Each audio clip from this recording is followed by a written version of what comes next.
In a time when the Earth was believed to stand still at the center of the universe, what did it truly mean to question everything? The Orb on the Movement of the Earth is a powerful manga and anime series that asked this very question. Set in what appears to be the 15th century Poland, it tells the story of individuals brave enough to challenge the world they were born in. A world where even a single doubt could cost you your life. As someone who is Polish myself, I was immediately drawn to the story. Hearing names like Mikołaj Kopernik, also known as Nicholas Copernicus, or Wojciech Bruzewski, brought a sense of cultural pride. And when I saw a character named Oczy, I smiled. A simple name, but deeply meaningful. Oczy sees the sky like no one else. It's these subtle touches that made me wonder how much of this is real and how much is beautiful fiction. This is The Orb on the Movements of the Earth, written and illustrated by Uoto. Set in a time when questioning the natural order could cost you your life, The Orb on the Movements of the Earth follows a group of thinkers who dare to believe something radical. That the Earth is not the center of the universe. But this story isn't just about astronomy. It's about courage, doubt, and the human cost of seeking the truth in a world ruled by fear. As these characters begin to ask dangerous questions, they find themselves caught between faith and reason, tradition and progress. Blending historical fiction with deep philosophical themes, Chi explores what it means to think freely and what we're willing to risk for the truth. But before we continue, if you're enjoying this, feel free to like, subscribe, and share. It really helps the channel and keeps me motivated to create more for you guys. Thank you! Let's go back, way back to the 15th century Poland. A time of kings, cathedrals, and candlelit studies. But not quite the golden age of heliocentrism that Chi, the movement of the Earth, might have you believe. So what was really happening in Poland when it comes to science, astronomy, and the bold idea that Earth isn't the center of the universe? In Chi, characters dive into intense debates about heliocentrism, the idea that Earth moves around the sun. But here's the real timeline. That theory didn't officially see daylight until 1543, when Mikołaj Kopernik published On the Revolutions of Heavenly Spheres. Yes, Kopernik was Polish, and yes, he studied at Krakow's Jagielloński University, but in the late 1400s. When the series is set, most people, including scholars, still believed in geocentrism, that the Earth stood still and everything else revolved around it. It was the accepted model, rooted in ancient Greek philosophy and heavily backed by the church. In other words, no, people weren't burning books about Earth spinning through space. Not yet.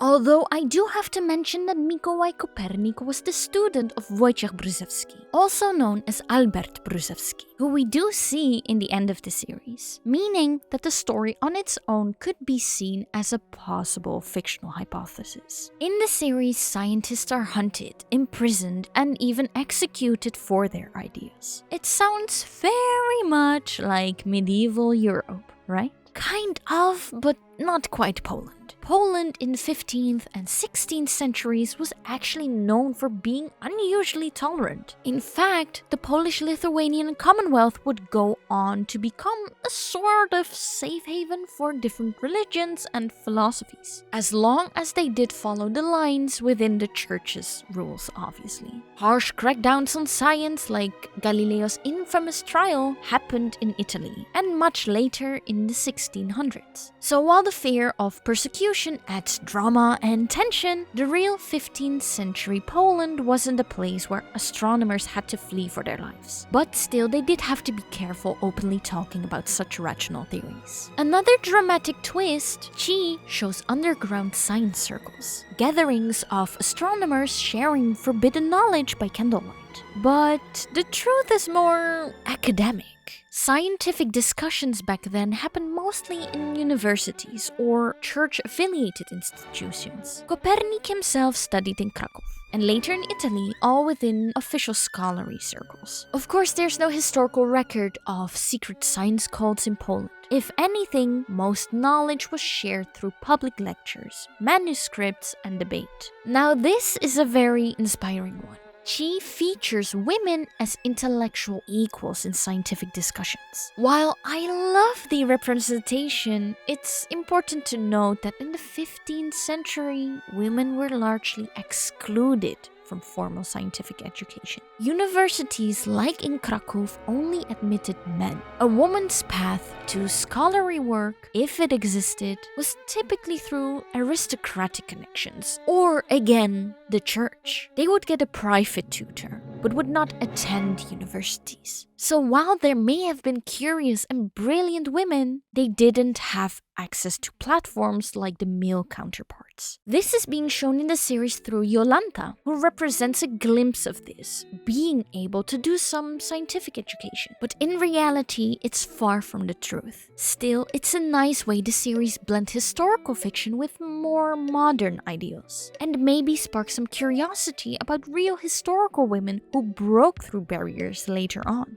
In reality, even Copernic assumed planets moved in perfect circles, which we know now isn't true. He lacked telescopes and relied mostly on naked eye observations and ancient texts. The level of certainty and detail shown in the series feels more like, let's say, the 1800s, rather than the 1400s. It's a great way for storytelling, but not quite how early astronomy actually worked. Despite the historical tweaks, she also gets a lot of things right. In fact, it beautifully captures the energy of a world on the brink of transformation. She thrives on curiosity, and so did the real Renaissance. In the 15th century, Europe was waking up. Ancient texts were being rediscovered, scholars were debating new ideas, and people were beginning to look at the world through a lens of reason and observation. This was the birth of humanism, a movement that placed value on human thought, evidence, and experience. And while science was still bound by religious and classical traditions, seeds of revolution were already being planted. So while the 15th century astronomers weren't quite mapping out orbits with precision, the desire to understand the cosmos was very real. She beautifully captures that spirit. Curious minds pushing against the limits of what they know, asking dangerous questions, and daring to imagine something new. Now about the church. Yes, she exaggerates the persecution in Poland specifically, but it's true that across Europe, church played a major role in shaping intellectual life. In the 15th century, science and theology weren't separate. Universities were church-affiliated. Scholars were often clergy, and scientific inquiry had to align with religious doctrine. So, while not every question was met with chains and fire, stepping too far out of line, especially in Catholic Europe, could bring trouble. Think of it like this. The church wasn't just a religious authority. It was the gatekeeper of knowledge. And sometimes pushing against that gate meant risking more than your reputation. She dramatizes it, but the underlying tension is very real. Finally, a fact that often gets overlooked in Western portrayals, Poland was a serious player in the intellectual world. In Krakow, the Jagiellońskie University, founded in 1364, was already a center for astronomy and mathematics by the late 15th century. It was one of the oldest universities in Europe, and it attracted students from across the continent. Mikołaj Kopernik, the father of heliocentrism, studied there in the 1490s. And while he didn't publish his theory until much later, his early education in Poland laid the foundation for his revolutionary ideas. So no, Poland wasn't some medieval backwater. It was a place where minds met, where ideas moved, and where the future of science quietly took root. And while Chi, the movement of the earth, takes creative liberties with history, there is one area, in my opinion, where it shines with quiet brilliance: its Polish soul. Beneath the fictional plot and heightened drama, the series is full of subtle nods to Polish language, landscape, and culture. And if you think about it, these aren't just random choices. They are intentional layers that pay homage to the place where real heliocentric thought began. The name Oczy. In Polish, oczy means eyes. And fittingly, Oczy is the character known for his keen observational skills. Always watching the stars and always noticing what others miss. It's a small detail, but incredibly meaningful. It tells us that Uoto didn't just pull names out of thin air. They are anchoring them in the language of the culture that inspired the entire setting. Visually, the world of Chi carries echoes of Polish Gothic and Renaissance architecture. From the tiled roofs and narrow streets to towering cathedrals and cozy village homes. The aesthetic, in my opinion, often reflects real Polish towns, especially cities like Kraków or Toruń, Copernic's birthplace. Maybe it's a bit of a stretch, but even the forests and skies feel distinctly Central European in my opinion. Crisp, mysterious, and wide open to wonder. For Polish viewers or readers, or at least to me, these familiar visuals add a quiet kind of recognition. For everyone else, they add depth and realism to the setting, whether you notice it or not. In Polish literature and culture, the night sky has long been a symbol of mystery, hope, and destiny. From ancient Slavic mythology to the writings of Polish poets, the stars are more than just scientific objects. They are spiritual, philosophical, and deeply personal. Not just to Poland, of course, but worldwide. Chi taps into that. Its characters don't just study the sky, they feel called to it. That's a reflection of the mindset during the Renaissance. That science and soul are not enemies, but companions. But then you wonder, why is Chi, the movement of the earth, set in Poland? Why not Italy or France or somewhere more commonly associated with early science and Renaissance philosophy?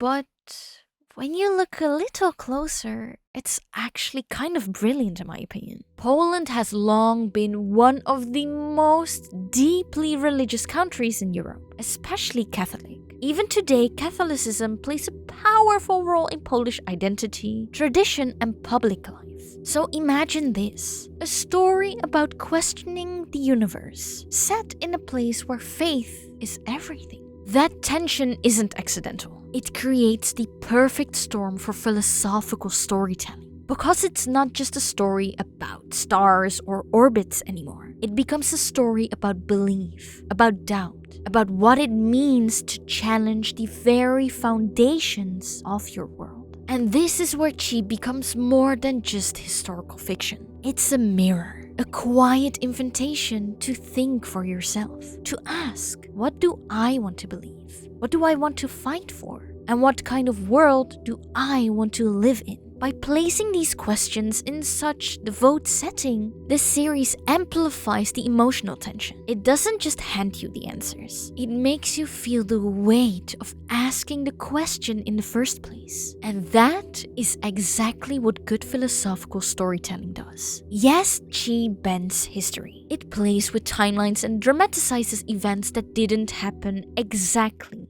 this way.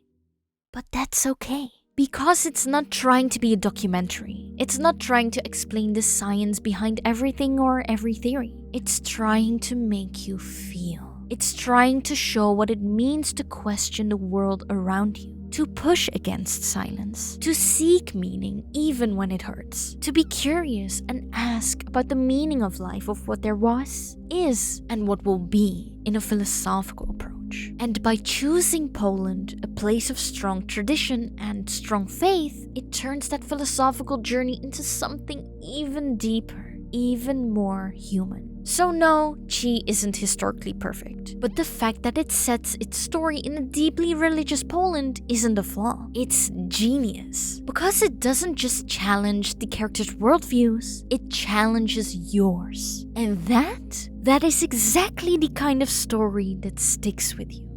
Whether you read or watch the series is up to you, but what I can guarantee is that the orb on the movement of the earth will make you question life. What is truly important to you, but also what makes you think that we are complete on our own without each other. Share your thoughts about Chi and let's discuss it all. If you have other series that you would love me to dive into, feel free to leave those in the comments also. Thank you so much for watching and I see you all in my next video.